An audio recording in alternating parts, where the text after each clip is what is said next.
भारतीय मीडिया को अगर देखा जाए तो ऐसा लगता है पाकिस्तान में मार्शल लॉ नाफिज हो चुका है। भारतीय मीडिया ने आसिम मुनीर को क्यों डिक्टेटर डिक्लेयर कर दिया। पाकिस्तान और अफगानिस्तान एक मरतबा फिर आमने सामने आने की पोजीशन में आ चुके हैं। पाकिस्तान में एक मरतबा फिर गिरफ्तारियों का सीजन शुरू हो चुका है। कप्तान के ओपनर को चाहिए कि ठहर ठहर कर बैटिंग करें। क्या इंजीनियर मोहम्मद अली मिर्जा जेल से रिहा होने वाले हैं?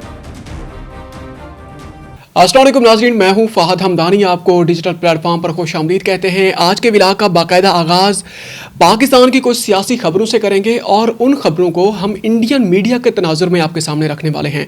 उसके साथ साथ ये है कि पाकिस्तान में बड़ी अहम तरीन डेवलपमेंट भी सामने आ चुकी है। सियासी महाज पे माहौल काफ़ी ज़्यादा गर्म है और उसके अलावा ये है कि फिर पाकिस्तान और अफगानिस्तान का जो टॉक जारी हैं इस्तांबुल में, जो सीज़ फायर के बाद जो मुज़ाकरात जारी हैं उसकी जो लेटेस्ट डेवलपमेंट है वो आपके सामने रखने लगे हैं। बड़ी कोई खुशखबरी नहीं है, पहले हम आपको ये बता दें।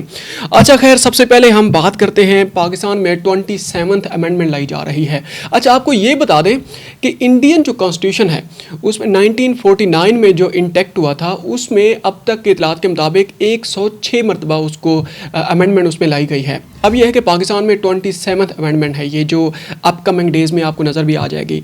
उसमें 2-3 मेन जो मेजर जो उसके अंदर चेंजेस लाई जाएंगी पाकिस्तान के जो कॉन्स्टिट्यूशन में, उसमें यह है कि पहले हम आपको थोड़ा सा ना रिकैप आपको रख देते हैं। थोड़ा सा ना आपके पिछले 3-4 व्लॉग में हमने जो 27th अमेंडमेंट को जो हमने कवर किया उसमें यह है कि एक आइनी अदालत अमल में लाई जाएगी जो कि सुप्रीम कोर्ट के ऊपर होगी।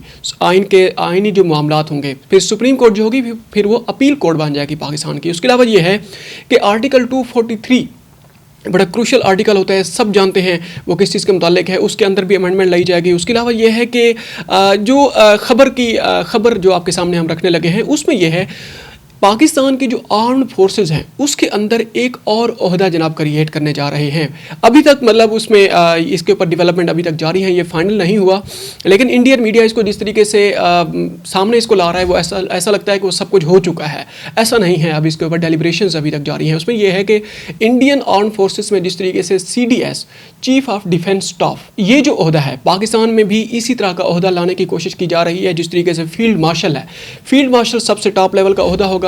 अब ये जो बाकी जो आर्मी चीफ है, एयर चीफ है या बाकी जो वो हैं बहरिया के वो जो हैं एडमिरल हैं, वो सारे फील्ड मार्शल ही उनको जनाब उनकी तैनाती करेंगे, उनको हटाएंगे। उनकी जो तैनाती की, उनकी सीनियरिटी के वो जो फैसले होंगे सारे के सारे वो देखेंगे। लेकिन यहाँ पर कल से जनाब ये खबरें सामने आ रही हैं कि इससे काफ़ी रेजिस्टेंस आ रही है पॉलिटिकल एस्टेब्लिशमेंट की तरफ से, खासकर पॉलिटिकल पार्टीज़ की तरफ से, कि नहीं ये जो फील्ड मार्शल है या कोस है, चीफ ऑफ आर्मी स्टाफ है या एयरफोर्स चीफ है या बहरिया जो चीफ हैं, इनकी तैनाती और इनकी जो सीनियरिटी का वो जो है इख्तियार है इनको डिसाइड करने का, वो पॉलिटिकल एस्टेब्लिशमेंट के पास होना चाहिए। इसमें पार्लियामेंट के पास होना चाहिए, बेसिकली अवाम के हाथ में होना चाहिए इन अदर सेंस। लेकिन जो पालकी शर्मा जनाब एक हैं, को होस्ट हैं जनाब, एक फर्स्ट पोस्ट के नाम से एक प्रोग्राम रन करती हैं, हम भी उन्हें फॉलो करते हैं, बहुत अच्छी खबर देती हैं वो। लेकिन ये है कि उन्होंने जिस तरीके से ये जो 27th अमेंडमेंट है इसको जनाब सामने रखा है, उन्होंने कहा है कि बिल्कुल पाकिस्तान के जो फील्ड मार्शल सैयद आसिम मुनीर हैं वो पाकिस्तान को टेक ओवर करने जा रहे हैं। अब उन्होंने उनके नाम के साथ डिक्टेटर भी उन्होंने लिख दिया है कामास में। अब उसके अलावा ये है कि जनाब उन्होंने कहा कि जो अपने जो पॉलिटिकल जो उनके अपोनेंट्स हैं और उनको अपोजिशन है खासकर, उनको जनाब कंट्रोल करने के लिए ये जो आईनी अदालत का क़याम अमल में लाया जा रहा है, अपनी मर्ज़ी के बाद में अमेंडमेंट लाई जाएंगी, अपनी मर्ज़ी के कवानीन पास करवाएंगी। जो हमारी मिलिट्री एस्टेब्लिशमेंट है, इंडियन मीडिया के बकौल, इंडियन मीडिया फर्स्ट पोस्ट की उनकी जो मैगज़ीन है वो उसकी खबर के बकौल। अच्छा, उसके साथ साथ ये है कि इन्होंने जिस तरीके से 27th अमेंडमेंट को कवर किया है, उन्होंने कहा है कि ये बिल्कुल एक मरतबा फिर पाकिस्तान में मार्शल लॉ लगने वाला है। अच्छा, इसके साथ साथ हम पाकिस्तान का रुख करते हैं। पाकिस्तान में जो सुन्नी इत्तेहाद कौंसिल जो कि PTI के इत्तेहादी भी रहे हैं, PTI के कुछ जो आज़ाद उम्मीदवार थे वो इनके साथ मुंसलिक हुए थे, क्योंकि उनका जो फैसला आया था सुप्रीम कोर्ट की तरफ से उनके हक़ में नहीं आया था। ये है कि उनके जो सुन्नी इत्तेहाद कौंसिल के जो चेयरमैन हैं साहिबजादा, अच्छा अब ये पहले चेयरमैन थे, अब नहीं हैं, उनके जो चेयरमैन हैं साहिबजादा हामिद रज़ा साहब को, इनको फैसलाबाद में जो इनके खिलाफ 8-9 जो मेन लीडरशिप की जो क़यादत है, जिसमें उसमें काफ़ी सारी जो जनाब वो ऐसे लोग भी हैं जो वहाँ पर मौजूद भी नहीं थे उनके खिलाफ भी ATC की तरफ से जनाब फैसले आ चुके हैं। अब ये है कि इसके ऊपर तो जितना बात की जाए उतना कम है। खैर दैट इज़ अनदर डिबेट, उसको जाने दें। इनको जनाब बाकायदा तौर पर गिरफ्तार कर लिया गया है और उसके अलावा ये है कि एक और बड़ी गिरफ्तारी भी अमल में लाई गई है फैसलाबाद से ही, PTI की तरफ से, PTI फैसलाबाद चैप्टर से। अब ये जो साहिबजादा हामिद रज़ा साहब हैं ये बेसिकली अच्छा ये पेशावर से फैसलाबाद की तरफ रुख कर रहे थे और इनको इस्लामाबाद में ही इनको गिरफ्तार कर लिया गया, क्योंकि इनकी जो लोकेशन है, जियो लोकेशन इनकी है वो बाकायदा तौर पर ट्रैक हो रही होती है जैसे ही वो पंजाब की बाउंड्री में दाखिल हुए। हालांकि PTI की जो क़यादत है, सीनियर क़यादत है, उनके बकौल ये है कि वो गिरफ्तारी देने ही जा रहे थे। खैर जो भी है। अच्छा PTI की एक और बड़ी अहम खबर है, वो ये है कि कल से सुहेल खान अफरीदी का एक बयान बड़ा गर्दिश कर रहा है जिसमें उन्होंने कहा है कि जनाब हमारी मसाजिद में सिक्योरिटी फोर्सेस जनाब कुत्ते बांधती हैं।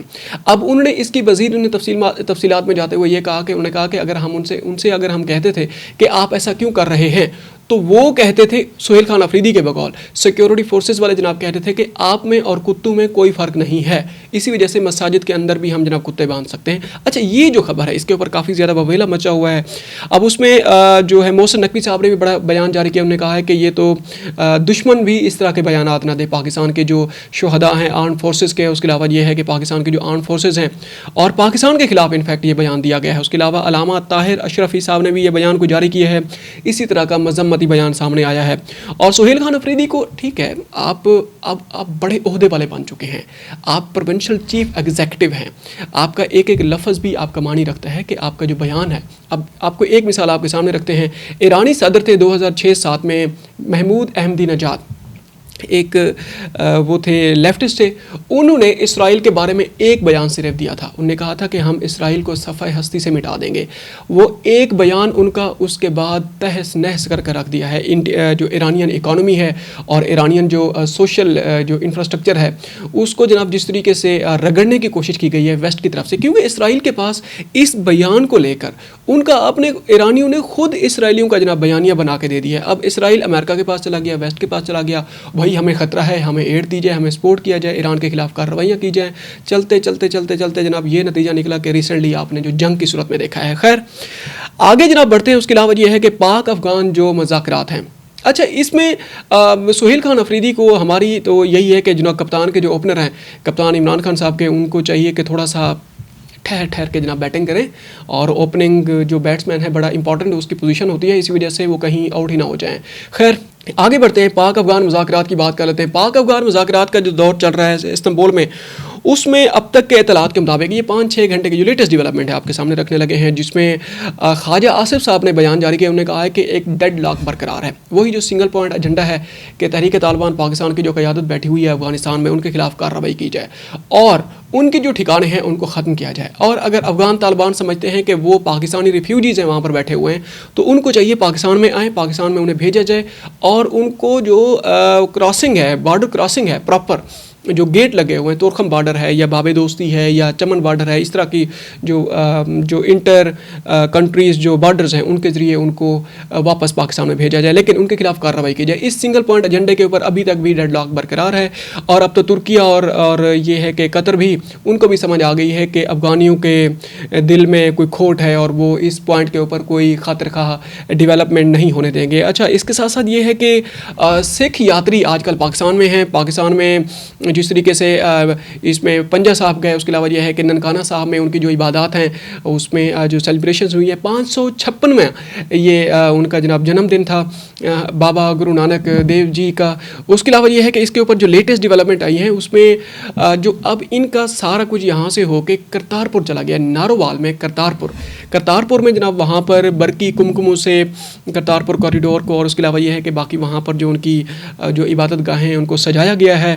और ये है कि इस मरतबा काफ़ी ज़्यादा तादाद पाकिस्तान में आई हुई है और इस मरतबा थोड़ा सा जो इंतज़ामात हैं या ये जो इवेंट है उसको कुछ ज़्यादा उसको जनाब कवरेज दी गई है मीडिया पे, क्योंकि कुछ जो क़यादत आई हुई है इंडिया से, जो गोल्डन टेम्पल है ख़ासकर उसके जो सबसे बड़े जो उनके गुरु हैं, जो उनके एडमिनिस्ट्रेटर हैं इनफैक्ट, वो भी पाकिस्तान आए हुए हैं। और कुछ इंडियन मीडिया आउटलेट्स ने उनको जिस तरीके से कवर करने की कोशिश की है, उनको खैर उनको किसी और तरफ उन्हें रंग देने की कोशिश की है कि ये जनाब कोई कार्रवाइयों में या इस तरीके से कोई पाकिस्तान जो वो है क़यादत है खासकर जो सिक्योरिटी फोर्सेस हैं उनके साथ जनाब कोई साजिश पनपने में जनाब वहाँ पर कोई किरदार अदा करेंगे। अच्छा, इसके अलावा ये करतारपुर में, क्योंकि ये इंडिया बॉर्डर के बिल्कुल करीब है, चाहिए तो ये था कि जनाब करतारपुर कॉरिडोर को इंडियन अथॉरिटीज़ खोल देती, लेकिन उनको एक लंबा चक्कर दे के जनाब अब वाघा बॉर्डर के जनाब उनको दाखिल होने दिया गया है और यहीं से ही वो जाएंगे। अब देखें, करतारपुर है, यहीं पे सामने खड़े होते हैं, आपको अक्रॉस द बॉर्डर आपको जनाब वो नज़र आती हैं जो उसकी जो आबादी है सिख कम्युनिटी की। खैर सिखों ने आपके कल के व्लॉग में भी हमने आपके सामने ये खबर रखी थी, उसमें सिख जो कम्युनिटी है वो पाकिस्तान को अपना किबला समझती है और ये है कि पाकिस्तान उनके लिए बड़ी मुक़द्दस धरती है और पाकिस्तान की आंच और पाकिस्तान के हर लिहाज से वो पाकिस्तान का साथ देने वाले हैं। अच्छा, खैर आगे बढ़ते हैं। आगे ये है कि कुछ और ख़बरें सामने आ रही हैं। इंजीनियर मोहम्मद अली मिर्ज़ा, उनके खिलाफ एक फ़ैसला आया था इस्लामी नज़रियाती कौंसिल की तरफ से। उनके फ़ैसले के ख़िलाफ़ जो अपील है, अच्छा असल में 295C या 295B लगाई गई थी इंजीनियर मोहम्मद अली मिर्ज़ा की। वो जो एक बयान उन्होंने जारी किया था, हम तो नहीं देने वाले क्योंकि हमारे खिलाफ ही ना फतवा लग जाए, हमें बड़ा डर लगता है। और उन्होंने कहा कि जनाब इन्होंने बिल्कुल ये मुजरिम है और इनके खिलाफ 295C के तहत जायज़ कार्रवाई है। ये इस्लामी नज़रियाती कौंसिल ने जनाब ये बयान दिया था और उन्होंने बाकायदा तौर पर रिटन में भी एक बड़ा उनका एक तराशा सा था, वो बड़ा सर्कुलेट हो रहा था। उसके अलावा काफ़ी ज़्यादा लोगों ने आवाज़ें उठाई हैं, जिसमें जावेद गामदी साहब हैं। उसके अलावा ये है कि बल्कि इंजीनियर मोहम्मद अली मिर्ज़ा के जो अपने जो राइवल्स हैं, आइडियोलॉजिकल जो राइवल्स हैं, नज़रियाती जो उनके मुखालिफिन हैं, जिसमें कराची से हैं जनाब मुफ्ती तकी उस्मानी साहब के वो जो कैंप से हैं, उन्होंने जनाब जारी किया है कि उन्होंने कहा कि जनाब ये गलत हो रहा है और आने वाले वक्त में आज जो इंजीनियर मिर्ज़ा के ख़िलाफ़ ये जो आर्टिकल यूज़ कर रहे हैं, उन्हीं के गले की हड्डी जनाब ये बन जाएगा, उन्हीं के ख़िलाफ़ दोबारा इस्तेमाल होगा। खैर बहुत सारे और लोग हैं जिन्होंने इसके ऊपर आवाज़, साहिल नदीम मिर्ज़ा ने भी जनाब, साहिल नदीम ने भी इसके खिलाफ आवाज़ उठाई है कि जनाब इस्लामी नज़रियाती कौंसिल को इस तरह का बयान नहीं देना चाहिए कम से कम। अब बाकायदा तौर पर इस्लामाबाद हाई कोर्ट में इस्लामी नज़रियाती कौंसिल का वो जो एक उनका जो हुक्मनामा है बज़ाहिर, उसके खिलाफ अपील दायर कर दी गई है। जस्टिस मोहसिन अख्तर कियानी इस अपील को सुनेंगे, लेकिन जस्टिस मोहसिन अख्तर कियानी जिस तरीके से वो बड़े ज़ीरक किस्म के जस्टिस हैं और उनसे हमें बड़ी उम्मीद है कि वो सेंस को बड़ा वो प्रिवेल करने की कोशिश करेंगे। अच्छा, उसके बाद ये है कि जनाब नुक्ता एक प्रोग्राम है, नुक्ता, ये जनाब आज कामरान खान के साथ, कामरान खान जो किसी तारुफ के मोहताज नहीं है सहाफ़त की दुनिया में, पाकिस्तान की सहाफ़त में, उन्होंने एक डिजिटल प्लेटफॉर्म लॉन्च किया था कुछ अर्सा पहले। अच्छा, जिस तरीके से उन्होंने उसको लॉन्च किया था, जो उसकी वो मतलब प्रॉपर उसकी जो आउटरीच थी बेसिकली, वो ऐसा लग रहा था कि जिस तरीके से डिजिटल प्लेटफॉर्म यही है जो यूट्यूब है, फेसबुक है, इंस्टाग्राम है जनाब, उसके अलावा टिकटॉक है, यही है जो हमारा भी एक प्रोग्राम है ये जो आप देख रहे हैं। उसमें यह है कि जिस तरीके से उसकी आउटरीच उन्होंने बढ़ा दी थी, ऐसा लग रहा था कि जनाब वो टीवी का कोई प्रोग्राम है, कोई डिजिटल मीडिया नहीं है। अब उन्हें डिजिटल मीडिया और जो टीवी है, मेन स्ट्रीम मीडिया, उसको ऐसा लग रहा था कि मिक्स कर दिया गया है। लेकिन अब यह है कि उसका डाउनफॉल शुरू हो चुका है। अब तक के इतलात के मुताबिक तकरीबन 2 दिन में बहुत ज़्यादा उसकी डाउन साइजिंग हुई है और काफ़ी एहतजाज भी हुए हैं। और जो हमारे वज़ीर इत्तलात और नशरियात हैं अताउल्लाह तारड़ साहब, उन्होंने भी एक बयान जारी किया है कि जनाब ये नुक्ता प्लेटफॉर्म से जिन लोगों को निकाला गया है और उनको हम कहीं ना कहीं उनको एडजस्ट करवा देंगे, ये हमारी ज़िम्मेदारी है और उनका जो मुस्तकबिल है उसको हम प्रोटेक्ट करने में उनका हम ख्याल रखेंगे, उनका हम साथ देंगे। अब तक के लिए इतना ही, मिलते हैं एक और व्लॉग में। अपना ख्याल रखिएगा और हो सके तो हमारे चैनल का भी ख्याल रखिएगा। अस्सलाम वालेकुम।